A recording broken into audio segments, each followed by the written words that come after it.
Mercedes have seen a huge change in form since the Spanish Grand Prix and are planning more improvements for Silverstone. It isn't just George Russell that's performing though. Lewis Hamilton has put up 2 good finishes in a row for the first time this season. Toto is trying to stop the fans from getting optimistic, but is it finally time for Mercedes to start fighting at the front of the grid? Mercedes' season has been a real mixed bag so far, but in Silverstone they're hoping to finally be able to challenge for race wins. Before we get to how they're going to do that, let's look at the team's season so far. George Russell has been performing really well, and I mean really well, far better than any Mercedes fan had hoped for. He's finished in the top 5 in every race this season, and unlike Toto and Lewis, he has mostly gotten on with the job and made the most of the situation at hand. His ability to overcome the issues with the W13 and just get on with being a great driver have enabled him to climb to 4th place in the drivers' standings, 34 points ahead of his teammate Lewis Hamilton, who sits in 6th. While everyone has been surprised by Mercedes being the 3rd fastest car on the grid instead of fighting for race wins, and Lewis Hamilton having the worst season of his life, George Russell's success has been underappreciated and underreported by the media. Toto and Lewis will always grab the headlines because of how they have dominated the sport for 8 years. That is kind of unavoidable. But George Russell constantly beating Lewis Hamilton should be a huge story, and people blaming the car for Lewis's poor performance is an argument with very little substance because of how well George has been doing. Nico Rosberg, who definitely isn't the most impartial person, has been singing the young Mercedes driver's praises. George has done an awesome job, phenomenal with how difficult that car has been to drive. To be so consistent, driving so well, not making any mistakes, always getting the maximum out of it, he's been brilliant. On Saturday, one would think, okay, keep it safe, bring home another P4 or P5 in qualifying, but no. He said, I'm going to put my slicks on. I only care about pole position. That is really awesome. George did make an error in qualifying with his tyre choice. The slicks looked like a bad idea at the time. I literally had my head in my hands in disbelief when he came in for them. But it is a great sign that he has the bravery to make that move. Rosberg carried on to talk about Lewis Hamilton. Lewis is driving at his best.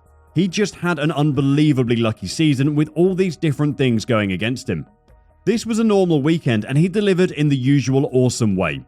That driver pairing is so strong, incredible, but make no mistake, Lewis hates passionately to ever come second to a teammate, so he'll be ultra motivated and pushing hard internally. Like Rosberg says, Mercedes have an incredible driver pairing, and as Lewis gets more confident in the car, they'll hopefully both start performing more consistently. Lewis has actually called on the team to help him with his confidence.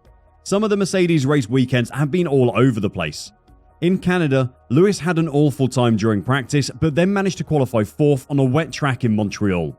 Having such a bad practice session can knock your confidence in the car, which is the last thing you need before having to go out and be competitive and put in the fastest possible lap you can. Hamilton has urged the team to limit future upgrades in a bid to maintain their momentum and help his confidence in the car. He told Sky Sports, "We're just trying to work. We're just trying to progress as a team. Moving forward, I think we'll be a little more cautious on doing too many experiments, as it really does hinder you through the weekend, especially if you only have practice 1 and 2 in the dry and don't get FP3, for example." Well, what kind of upgrades have the team got planned then? And will they be more conservative than some of the experimental stuff they have been doing? First of all, let's consider the upcoming race, Silverstone.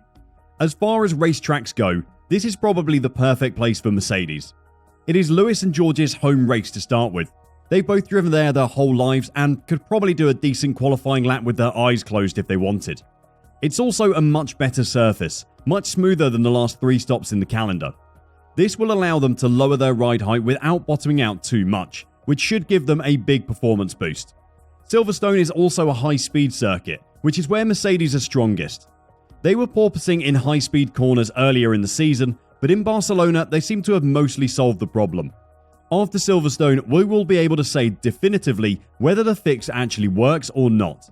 Speaking in Mercedes' Canada post-race video, technical director Mike Elliott talked about the team's British Grand Prix hopes. "One thing you can be sure of is we will push as hard as we can. We'll be bringing new bits to Silverstone. We will be trying to push the car forward, trying to get some pace from the car we've got or from the package we've got, as well as the new bits we're going to add to it. I think at the same time though, we have to be honest with ourselves and say that, at the moment, We're just a little bit behind those front runners in Ferrari and Red Bull. And in a normal race, I think it's going to be tough. It is hard to say how far behind the front two Mercedes are at the moment. In Canada, at times, they looked to be on pace with Max Verstappen, and Charles Leclerc wasn't able to make a move on the two silver arrows late in the race, despite the opportunities the safety car granted him. Admittedly, he had to get past two Alpines on the way, but he was still never a threat to Mercedes. Christian Horner has said he's wary of the silver arrow's pace as well. Mercedes' pace at the end of the race was very strong, so they could be a factor at Silverstone. So I think it's going to be interesting to see. While Horner might agree that the team are starting to find some speed, the reality of the situation is probably that Mercedes still can't fight with Red Bull and Ferrari without some help from circumstances outside of their control. George Russell has only been beaten by a car that isn't a Red Bull, Ferrari or Mercedes once this season. That was Lando Norris in Italy. Lewis Hamilton has only beaten him twice as well. Unless something happens to one of the Ferraris or Red Bulls, it's highly likely that George Russell finishing 5th is the best the team can hope for. Lewis finishing in 6th is a best case scenario for him as well, but with his inconsistency this season, his finishing position is harder to predict.